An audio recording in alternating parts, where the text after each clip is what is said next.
Ya, saya belum pernah melihat formatnya seperti apa, ya. Tapi bayangan saya pasti bahkan bisa lebih kacau. Ada kepemimpinan saja begini, kalau nggak ada sama sekali pasti lebih kacau. Itu pendapat saya.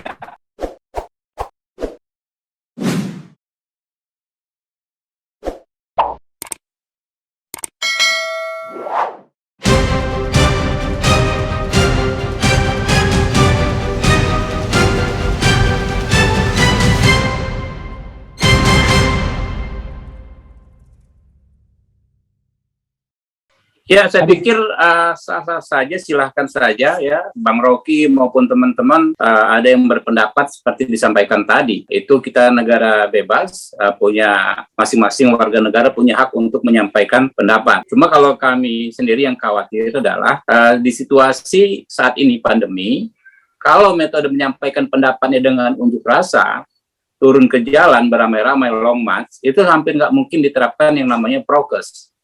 Pertama, itu tentu membahayakan teman-teman yang berunjuk rasa itu sendiri, karena sangat rentan penularan COVID. Yang kedua, tentu kalau membahayakan sebagian masyarakat, tentu akan berbahaya juga bagi masyarakat yang berinteraksi, masyarakat lainnya, keluarganya, dan akhirnya seluruh masyarakat. Jadi, kalau kami berpandangan, hak menyampaikan pendapat tentu dijamin, tapi di saat pandemi ini, kita mesti berpikir ulang ya, mesti pertimbangkan matang-matang soal apa yang menjadi tema ajakan di meme yang beredar itu.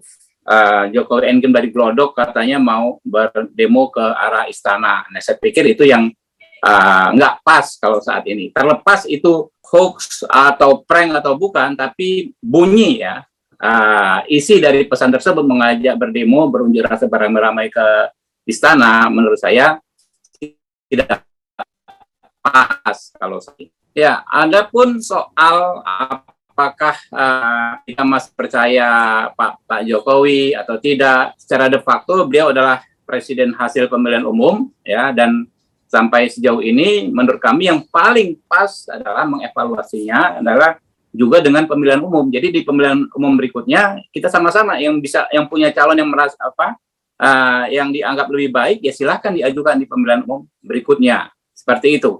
Kalau sekarang misalnya, ya kan, tadi ada wacana dari Pak Rocky, ya sudah nggak perlu ada kepemimpinan. Ya, saya belum pernah melihat formatnya seperti apa, ya.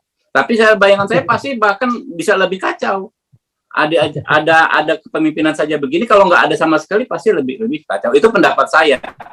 Ya, Bang Rocky langsung mau reaksi, silakan.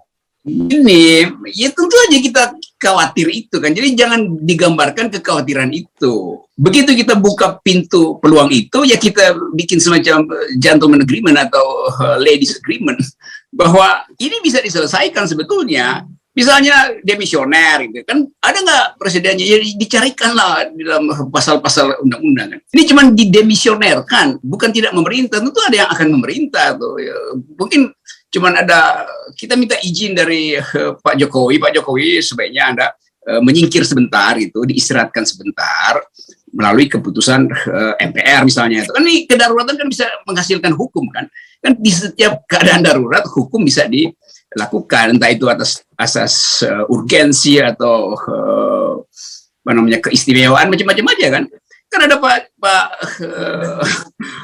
ya ada triumvirat kira-kira begitu gampangnya itu. Tapi kan ini nggak permanen, hanya demi secara ad hoc mengatasi psikologi buruk yang dihasilkan oleh komunikasi yang buruk dari presiden, kan itu aja kan. Tetap kita hormati dia sebagai presiden, nggak ada yang akan dilengsarkan. Ini cuma mau mencari cara supaya ada ide di kepala. Sekarang kita nggak ada ide. Lalu idenya apa? Ya udah tunggu sampai 2024. Iya 2024 kalau publik tidak matikan televisi kalau presiden bicara. Kalau mahasiswa tidak bikin meme. Kan olok-olok terhadap presiden itu berlebihan itu, dan itu buruk tuh. Jadi itu intinya sebetulnya. Sisa-sisa lain ya ini kan teknis gampang. Nggak usah bayangin nanti ada bloodshed di Monas, nggak ada itu. Kalau ada kesepakatan masuk akal di antara pemimpin politik, kan itu intinya tuh. Jadi gampang lah, ini soal kecil, soal teknis undang-undang aja yang di dalam 20 menit juga bisa dibuatkan konsepnya kok. Kan itu intinya tuh, nggak ada yang menakutkan dari sesuatu yang dipikirkan secara rasional. atau dipikirkan secara murni. Kalau tidak murni pasti berbahaya. Tapi saya mau pikirkan itu secara murni, bahkan murni dan konsekuen kalau istilah Orde Baru.